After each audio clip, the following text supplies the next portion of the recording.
सुखदेव ने कहा भगवान का ध्यान करिए, उनका रूप का नाम धाम लीला, उनकी करुणा। कुछ लोग कहते हैं ध्यान नहीं लग रहा है हमारा, तो इसकी चिंता मत करिए। देखो बहुत विचलित ना हो, ध्यान नहीं लग रहा है तो नाम जपिए, कोई चिंतन कर लो लीला का कि कैसे शबरी के झूठे बेर खाए होंगे राम, वो कितने उदार, वो कैसा है, मुझे ऐसा कोई है नहीं। जितने भी उच्चता के प्रतिमान हो सकते हैं वो राम में है, वो कृष्ण है। उसकी करुणा उदारता, वो कैसा है राम, एक बार इस पे चर्चा कर लोगे ना अपने मन से कि सुपर्णखा विमोहित हुई, कुंभकर्ण विमोहित हो गया, ये ऐसे कैसे हो सकता है कि रावण भी मोहित हो जाए राम पर। वो हाथ जोड़ने लगे, शीश झुकाने लगे। होय भजन नहीं तामस देह, मन क्रम वचन मंत्र दृढ़ एहा, होय भजन नहीं तामस देहा। भबक पकड़ रो पड़े बालक की तरह से, उसकी आंखें भर रहे हैं।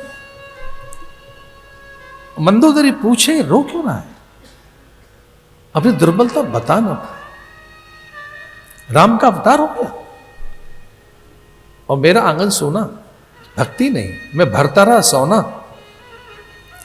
कितने यान जलयान, मैं बंदी बनाता रहा देवताओं को, अप्सराओं को, मैं नृत्य देखता रहा जीवन भर, इस हट में रहा। ये सारे महाद्वीप जितने भी हैं पूर्वोत्तर के, इन सब का मैं शासक बनकर बैठा रहा। बहुत कुछ हुआ है, अपने से कह रहा है वो, भजन नहीं कर पाया। रो पड़ा रावण। राम का विचार आते ही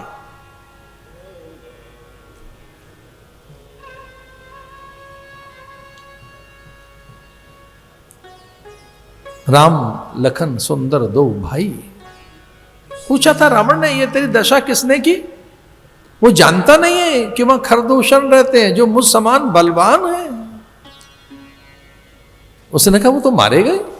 तो एकदम उठकर बैठ गया, पसीने से भीग गया और मनी मन ग्लानि हो गई उसे कि ये क्या हुआ, राम आ गए। और उसके मुंह से पता क्या निकला, होए भजन नहीं तामस देख, भजन नहीं कर पाया, भगवान आ भी गए, मैं कुछ अच्छा कर नहीं पाया। तो आप कहते हैं हमारा ध्यान नहीं लगता। अरे ध्यान छोड़ो भाई, लीला याद कर लो, उस समय कोई प्रसंग याद कर लीजिए, भगवान की करुणा, उनकी दया, मुदिता, मैत्री, चित्त की शुद्धि। एक सच्ची घटना सुनाते हैं, ये भाग्य की बात है अपनी कि मुझे कुछ दिन मधुकरी करने के लिए ब्रज में अवसर मिला। ये तो भाग्य ही है, बिना भाग्य के ऐसा कैसा होता है।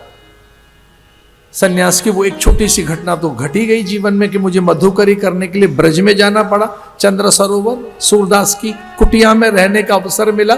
पंडित गया प्रसाद जी महाराज ब्रह्मलीन, जो उस समय के क्या महापुरुष थे, उनकी सन्निधि मैं बैठा था उनके चरणों में, और वो बहुत कम बोलते थे, सांझ को कुछ लोगों से मिलते थे।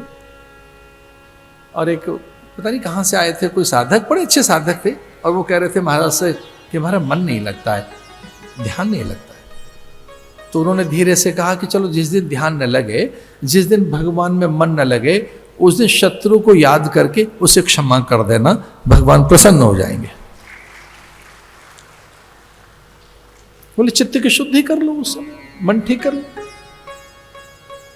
जब ध्यान लगाना चाहते हैं, ध्यान नहीं लग रहा है, तब चित्त को रिपेयर कर लीजिए, उसे शुद्ध कर लीजिए, मन को, भावनाओं को अच्छा बना लीजिए, उदार बन जाइए, सहज हो जाइए, निर्विकार हो जाओ, निर्विषयी हो जाओ। और मेरे साथ बोलिए, ध्यानम निर्विषम मनः। बोलो ध्यानम निर्विषम मनः। ध्यान जानते हो किसे कहते हैं? जब मन के पास कोई विषय नहीं रहता, वह ध्यान।